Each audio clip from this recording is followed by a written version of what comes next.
Salut tout le monde. Très urgent. Voici les plus bonnes nouvelles de l'année.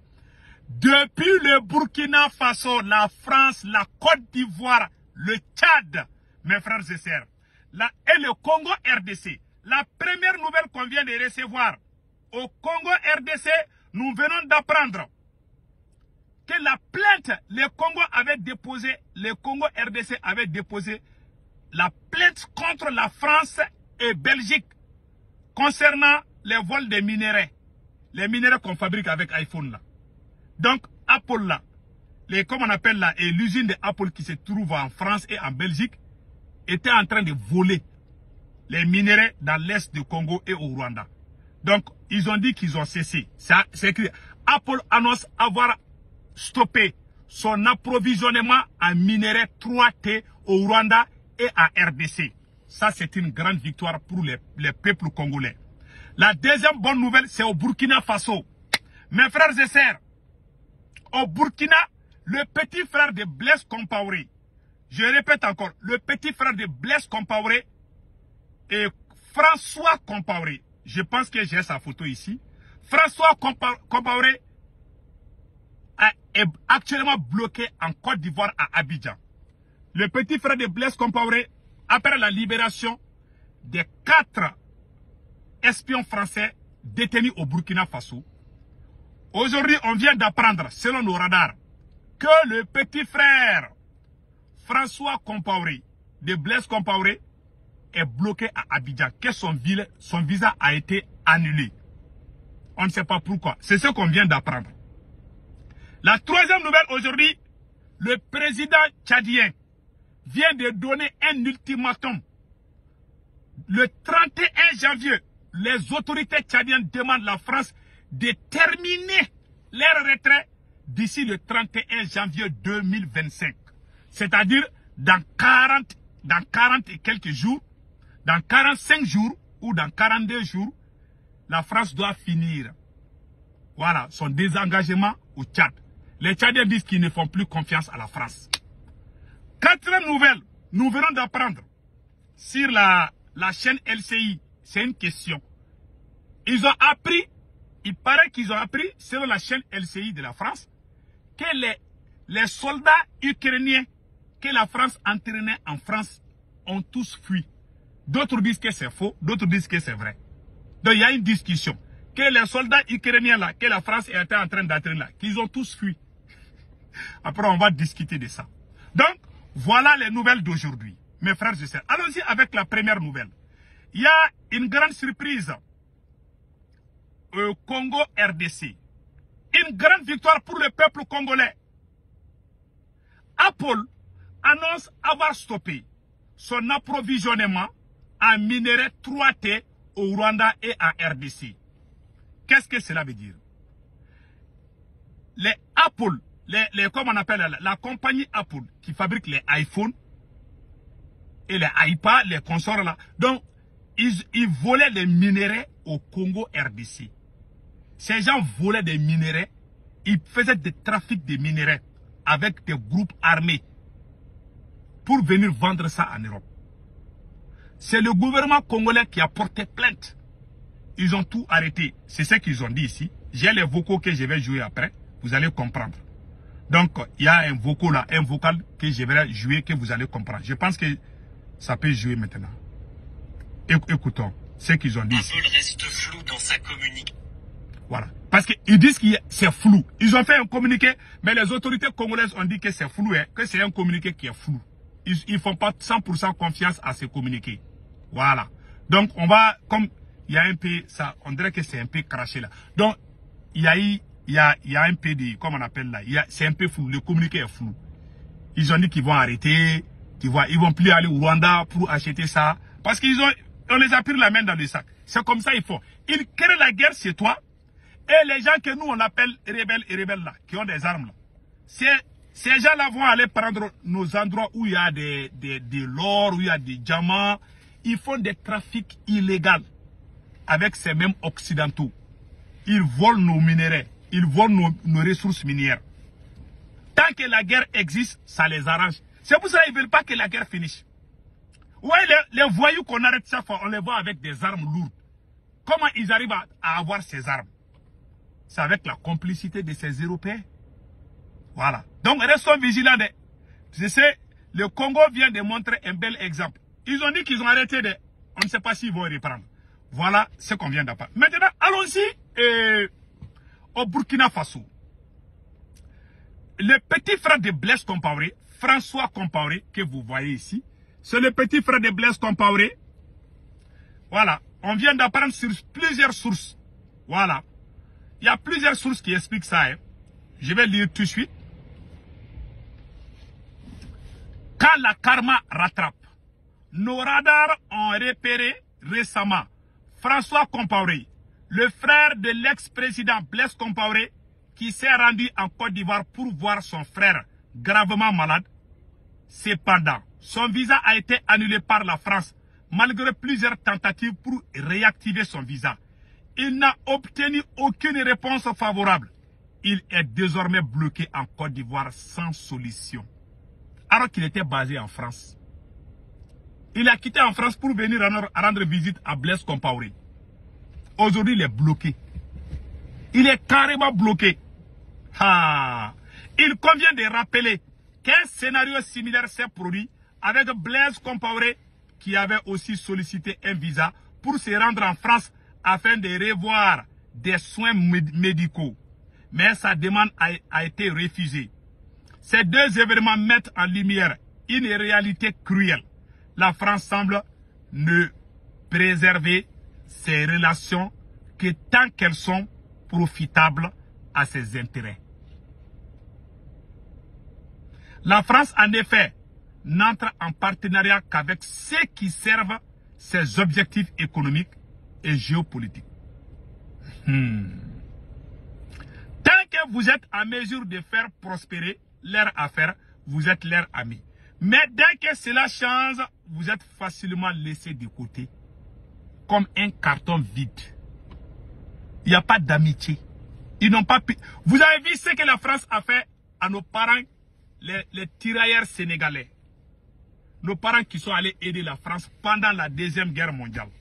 À l'aller-retour, on les a massacrés à Tcharoy. Vous avez entendu cette histoire?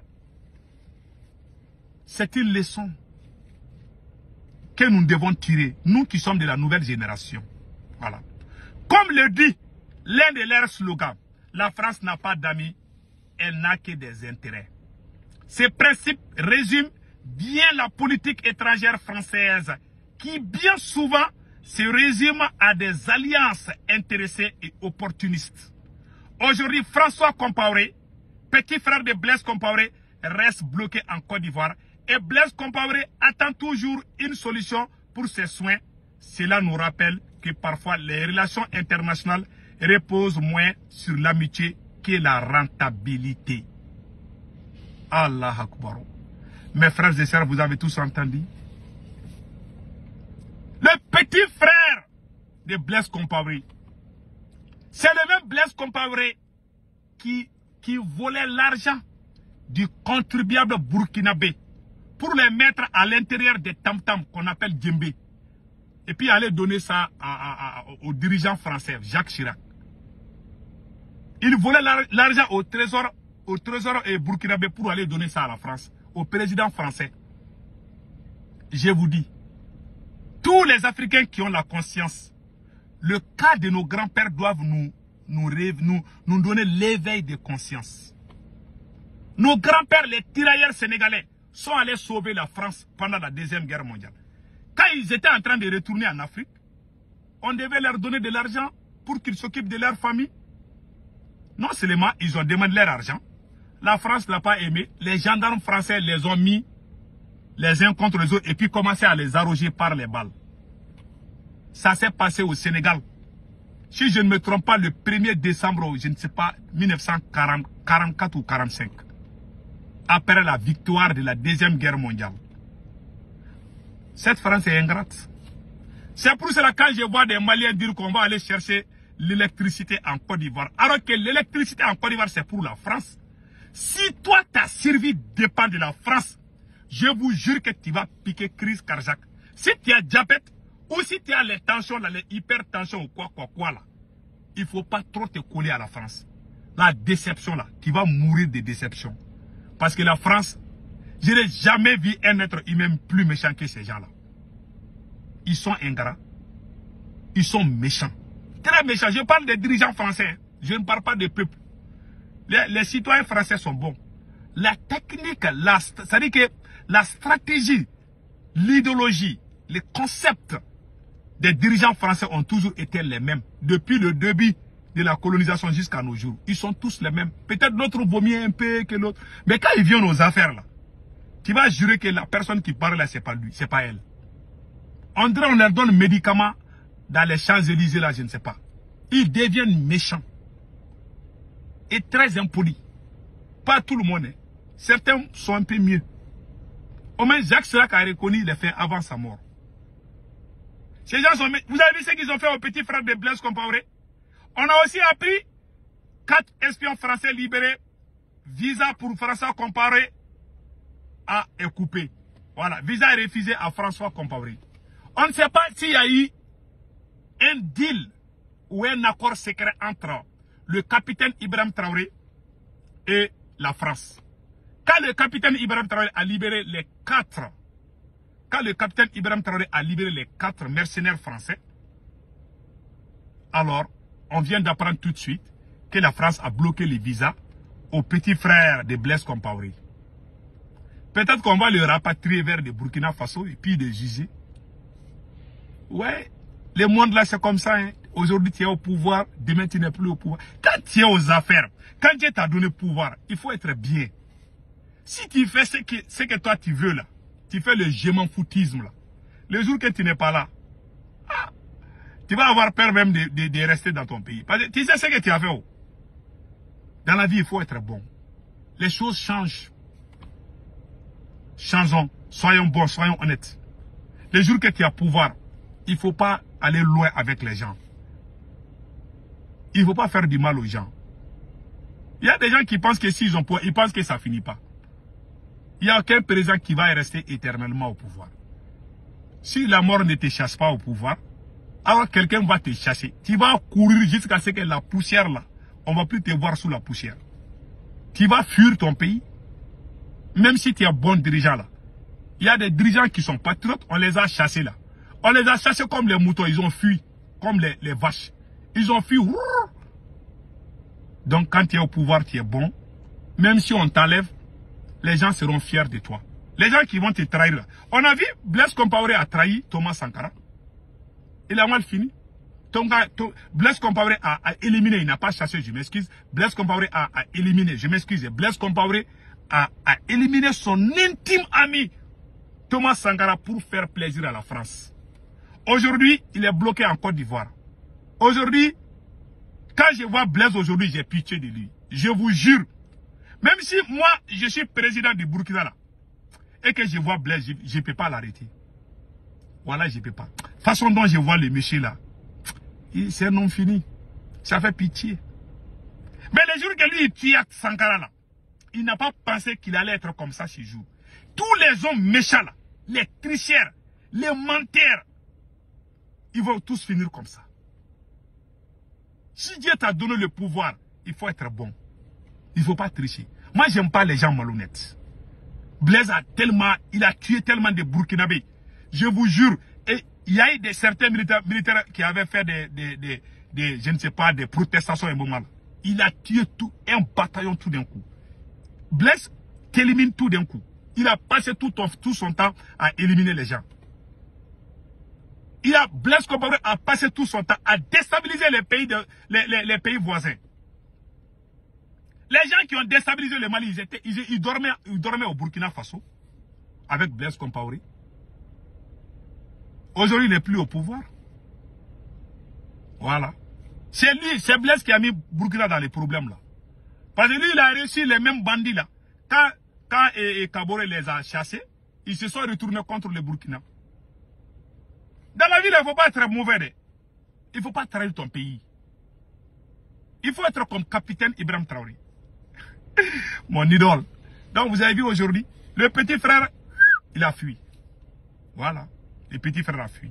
Donc, on termine ça avec le Tchad vient de donner un ultimatum de 45 jours à la France de quitter définitivement le Tchad. Nous disons bravo au président tchadien.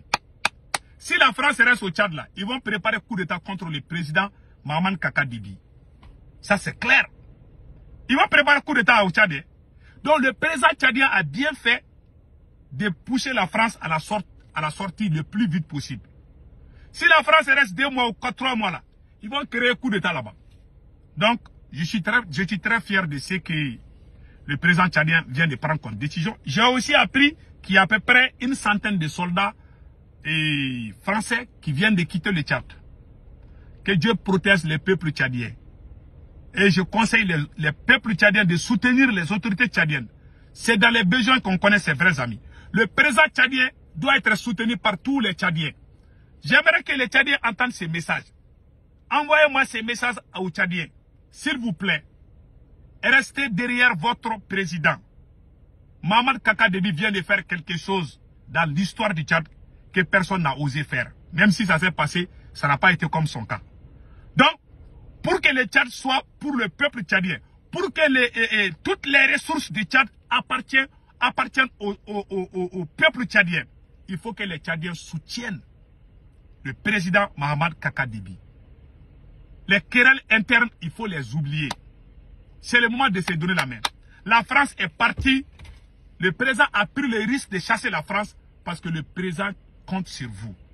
Si vous voyez que beaucoup de pays africains n'ont pas eu leur indépendance 100%, parce que quand les dirigeants chassent, quand les dirigeants veulent donner l'indépendance totale, la France se cache derrière les peuples pour les remettre contre les mêmes dirigeants. On a vu ces cas-là dans plusieurs pays. Donc, chers peuples tchadiens, soyons comme les peuples de l'AES. Nous, les peuples de l'AES, on soutient nos autorités jusqu'au bout.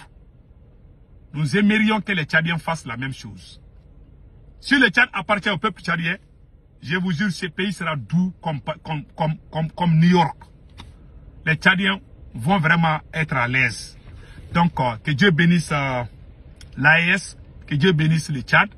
Et je suis très content. Mais il y a une chose que j'ai vue là. J'ai vu que capitaine a libéré les 4, capitaine Ibrahim Traoré a libéré les 4 mercenaires, les 4 mercenaires français. Capitaine, la prochaine fois quand vous attrapez les Français là, on veut voir leur visage. Mon frère, mon ami, mon président idole, capitaine Ibrahim Traoré, la prochaine fois quand vous arrêtez les espions français, nous les peuples de l'AES, nous aimerions que vous nous montrez leur visage et leur nom pour qu'on les voit.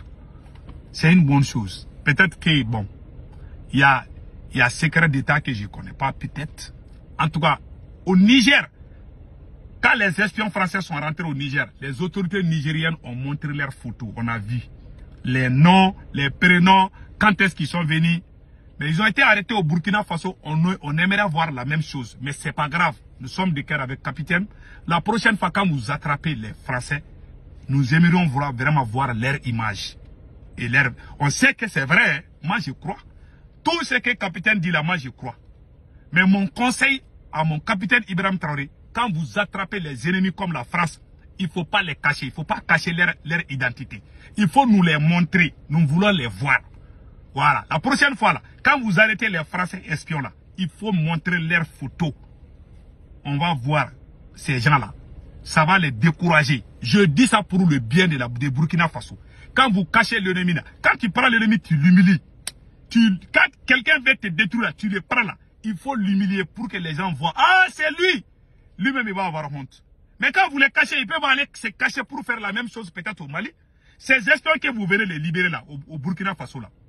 On n'a pas vu leur visage. Ces mêmes espions peuvent aller se cacher pour faire la même chose peut-être au Niger ou au Mali, on ne sait pas. Mais si vous montrez leur visage là, ils vont même avoir peur même de faire la même chose. C'est une leçon. C'est un conseil que je donne aux autorités burkinabées. Quand vous attrapez les espions comme ça, quand j'ai appris que le Burkina a libéré les 4 espions, je n'ai pas vu leurs photos. Franchement, j'ai failli piquer la crise. Je pensais qu'on allait nous montrer leurs photos là. La prochaine fois, Mon cher capitaine, mon idole, mon ami, mon frère, vraiment mon présent préféré. Je vous aime, mais ça a été une erreur. Quand vous attrapez les amis comme la France, il ne faut pas les cacher. Il faut les montrer. Comme ça, ils vont plus tenter. Quand vous les cachez, ils vont aller tenter ailleurs. Hein. Ça, c'est la vérité. Voilà. Donc, c'est ça que moi, je voulais vous donner comme conseil. Que Dieu bénisse le Burkina Faso, le Niger, le Mali, l'AES. Vraiment. La patrie ou la mort, nous vaincrons. Vive le Burkina Faso, vive le Mali, vive le Niger, vive le Tchad et vive l'Afrique. Passez excellent week-end. Ciao, ciao.